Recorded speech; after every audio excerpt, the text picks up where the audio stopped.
Hi. See, the last half of the 20th century saw a number of dramatic social changes that have had a profound effect on the society.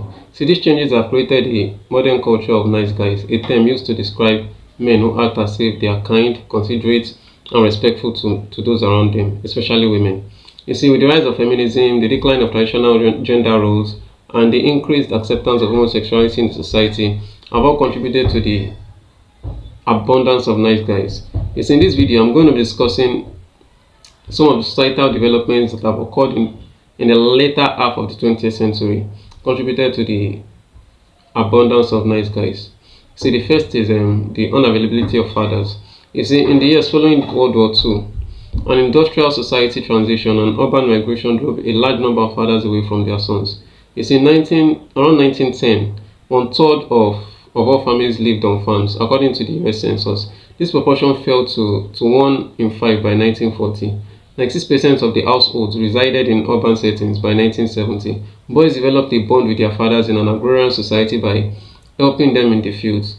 Being around the extended family, which consists of grandfathers, uncles, and cousins, resulted from this. Boys were able to act like boys thanks to their regular interactions with men, just as their own fathers had learned by watching their fathers. Sons learned about becoming a man by watching their fathers as well. After World War II ended, families moved from rural to urban and suburban settings, greatly reducing father-son interaction. Dads departed the house in the morning to go to work. Most sons never even had the opportunity to interact with their fathers or even witness what they used to do or what they did. Many other things also made fathers unavailable. Men were not there to spend time with their sons due to their addictions to work, TV, drink, and some other things.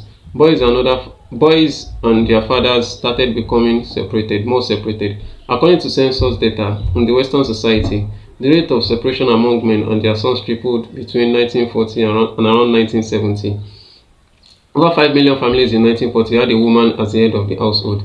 This number nearly tripled to over 13 million households by 1970.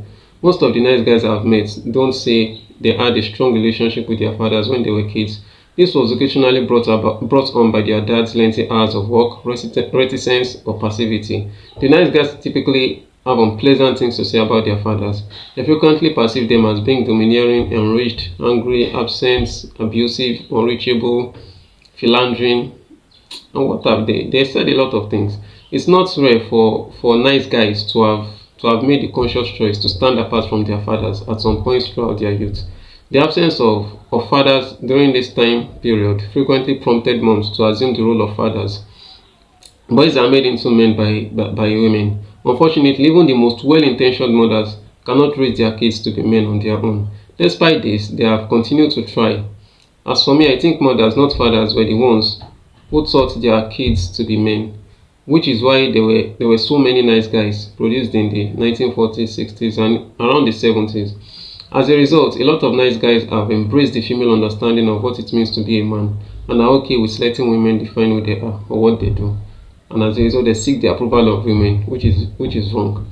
Another is an educational system dominated by women. See, the dynamic of raising boys by women has also been influenced by the current educational system. For the majority of boys, the first few years of school serve as fundamental instruction on how to please women or make women satisfied. As for me, I had no male teacher and 8 female teachers from kindergarten through the 6th grade. This quite closely follows societal conventions. Only 1 in 4 teachers in the country are men. They make up only 15% of the teaching staff in the primary schools, and that percentage dropped drastically. Boys have grown up in a post-war period where women have surrounded them everywhere they go, from childcare to preschool to elementary school. There haven't been many adult males to support them at this time of their lives. See, the normal educational system has classically conditioned the boy to please women and distance himself from males, which has led to the emergence of some of the nice guys in the society. Now, the last one is women's liberation, which is commonly called feminism. See, at the same time, many women started working outside the home. Birth control gave them more independence, and women's liberation was only beginning. Some mothers during the baby boomer era anticipated a shift in gender roles. They made efforts to get their daughters and sons ready for the future. See, the daughters of many of these mothers were were brought up not to need a male. They also taught their boys to be gentle, giving, nurturing, and aware of a woman's needs in order to set them apart from their fathers. Said somewhere around 1960s and 1970s, if I'm not mistaken, radical feminism made a vindictive generalization about men in the West. Some feminists asserted that men were to blame for the world's issues. Others claimed that men were simply an annoyance. The majority of women in this age most likely did not feel this way about men. Nevertheless, some angry or enraged women were loud enough to influence society and persuade many men that it was unacceptable to be themselves or to act like men. During those times, epitaphs with phrases like "men are pigs" and all men are rapists" were common. Feminist catchphrases claimed that a woman needs a man like a fish needs a bicycle. See, these messages particularly affected men who were already conditioned to seek women's validity and acceptance. Now, in order to be liked and have their needs met, these guys have had an added incentive to strive, to understand what women want, and to become that.